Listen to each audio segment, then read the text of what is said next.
Hey everyone, welcome back to the channel.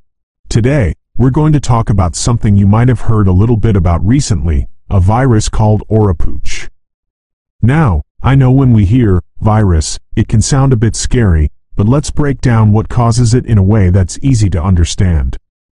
So, imagine tiny flies, even smaller than most mosquitoes.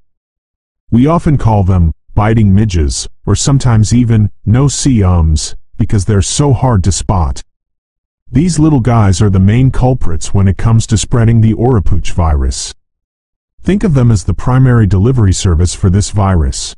When one of these biting midges bites an animal or a person who has the Oropouche virus in their blood, the midge picks up the virus.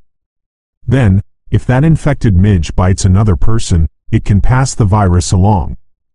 Now, while biting midges are the stars of this show, some types of mosquitoes can also play a role in spreading the virus. It's a bit like having a backup delivery service.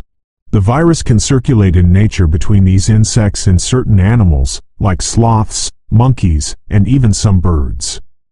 This is what we call the sylvatic cycle, basically, the virus doing its thing in forested areas.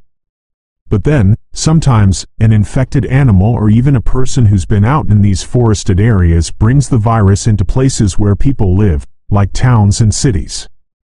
And that's where those tiny biting midges, and sometimes mosquitoes, become super important.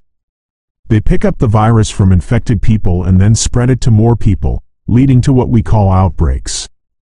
So, in a nutshell, the Oropouche virus isn't something that jumps directly from person to person like a cold or the flu. Instead, it needs an insect middleman, primarily those tiny biting midges, and sometimes mosquitoes, to carry it from an infected host to a new one. The best way to think about it is that these insects are the vehicles for the virus.